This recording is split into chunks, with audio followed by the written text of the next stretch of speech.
राधा वल्लभ श्री हरिवंश महाराज। महाराज, मेरा प्रश्न है कि गुरुदेव के चरण पादुका की सेवा किस प्रकार की जाती है और गुरुदेव भगवान की परिक्रमा कैसे करें? कृपया करके मार्गदर्शन करें।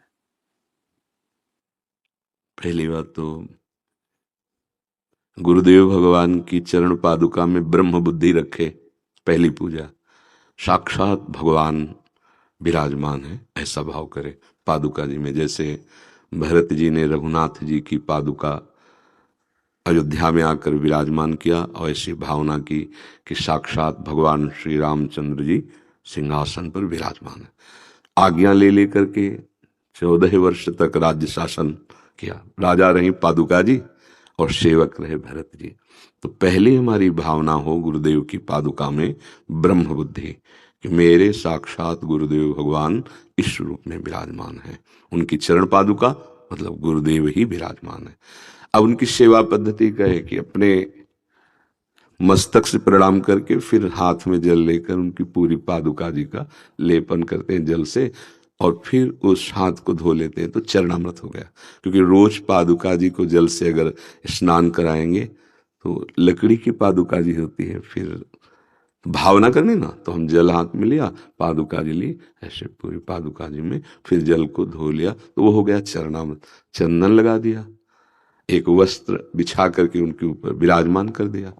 हमारी और श्रद्धा बन रही तो आरती कर दी। इतने से गुरु जी की पादुका की पूजा हो गई। फिर इसके बाद जो गुरु जी की पादुका रखता है वो गुरु जी की और गुरु जी के आराध्य देव की छवि जरूर रखता है, तभी पूजा पूरी मानी जाएगी। तो भोग श्रृंगार ये सब छवि में करे और ऐसे गुरु जी की पादुका की पूजा कर ले।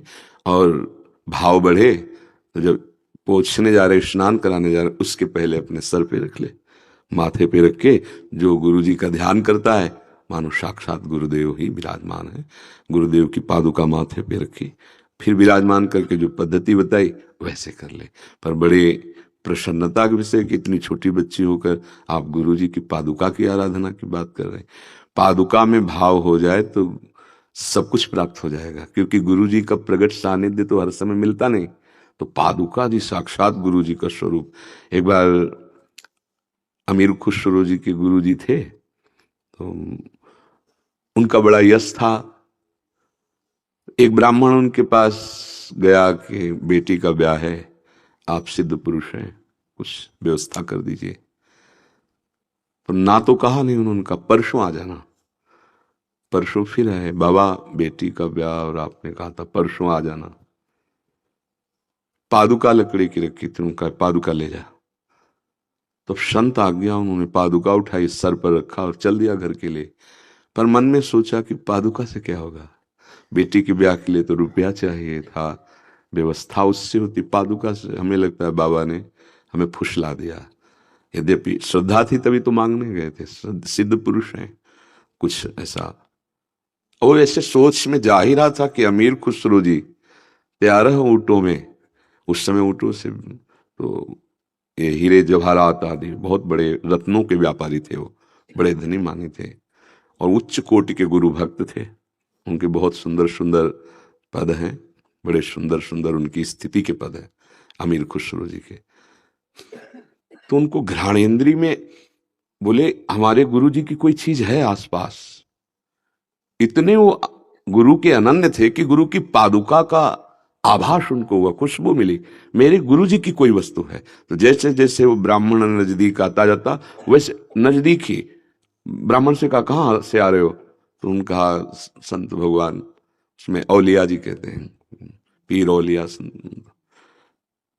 कुछ मिला मेरे गुरु जी का कुछ, तो उनका पादुका दी है बाबा ने। तो आपको क्या चाहिए था, बेटी के ब्याह के लिए धन, तो पादुका हमें दे दोगे, तो फिर हमें क्या दोगे, बोले 13 ऊँटों में हीरा रत्न आदि है, ये ले लो हमें गुरु की पादुका।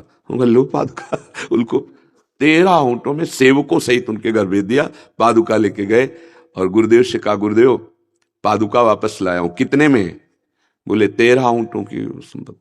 हाँ सस्ती सस्ती ले आए, चलो रख दो। ये गुरु की पादुका अमूल्य है। गुरु ने पादुका दे दी मतलब हर समय गुरु का सानिध्य। और जिस चौकी पे पादुका विराजमान किए, अगर वो पादुका हम बीच में रख के और 4 परिक्रमा कर लें तो गुरुदेव की परिक्रमा हो जाती है। गुरुदेव की परिक्रमा हो गई, गुरुदेव की पूजा हो गई, और हर समय पादुका जी का सानिध्य गुरुदेव का सानिध्य माना जाता है। वो बड़े भाग्यशाली हैं जो गुरु पादुका का पूजन। श्री सीताराम ओंकारनाथ जी महाराज बड़े सिद्ध महापुरुष हुए, वो अपने गुरुदेव की पादुका छाती से बांधे रहते थे। ऐसे पादुका गुरुदेव की लंगोटी से ऐसे बांधे रहते। जे गुरु चरण रेणु अनुरागी, ते लोकों बेदहु बड़भागी। जे गुरु चरण रेणु सिर धरहि, ते जन सकल विभव। ऐसी श्रद्धा आजकल कहाँ रह गई कि गुरु चरण पादुका में इतनी प्रीति करे। वो तो अहोभाग्य धन्य भाग जिनकी ऐसी गुरु चरण पादुका में प्रीति हो जाए। गुरु में तो प्रीति होती नहीं है कि गुरु चरण पादुका में ऐसी प्रीति, और जिनकी गुरु चरण पादुका में प्रीति हो गई, निश्चित निश्चित भगवान की कृपा से उनके अध्यात्म की उन्नति प्रति क्षण बढ़ती चली जाएगी। गुरु ही साक्षात श्री भगवान, भगवान ही गुरुदेव के रूप में है। पर हमारी दृष्टि पावन हो जाए तो ये बात समझ में आ जाए। महर्षि, जैसे प्रिया प्रीतम को रात को शयन कराते हैं, तो कैसे वैसे ही गुरु पादुका को वस्त्र आदि उड़ा सकते हैं अपने भाव में? हाँ, बिल्कुल उड़ा सकते हैं, बिल्कुल यथावत पूजा कर सकते हैं।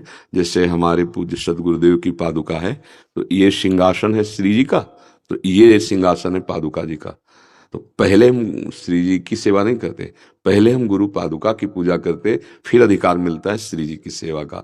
बस ये इतना भेद जरूर है, गुरु जी की प्रसन्नता के लिए पादुका की सेवा करने के बाद हस्त प्रक्षालन करके फिर हम श्री जी की सेवा करते हैं। पर पहले गुरु पादुका, प्रथम गुरु पूजन, फिर इष्ट पूजन। पर इष्ट पूजन के लिए फिर हस्त प्रक्षालन करके, क्योंकि गुरुदेव जिसमें राजी उसी में हम राजी। वस्त्र आदि भी इधर के उधर यूज नहीं कर सकते? नहीं नहीं नहीं, गुरु पादुका का अलग सेवा विधान और गुरुदेव के द्वारा दिए हुए इष्ट का अलग सेवा विधान। जैसे हमें भोग लगाना होगा तो हम सीधे गुरुदेव को लगाने की भावना करेंगे, पर हम जब ये ध्यान देंगे कि हमारे गुरुदेव को पसंद क्या है, तब आएगा पहले श्री जी को पवाओ, फिर गुरुदेव को भोग लगाएंगे, तब गुरुदेव प्रसन्न होंगे। क्योंकि गुरुदेव श्री जी का प्रसाद पसंद करेंगे, तो हम पहले श्री जी को पवाते हैं, फिर गुरु जी को पवाते हैं, ऐसा भाव रखते हैं।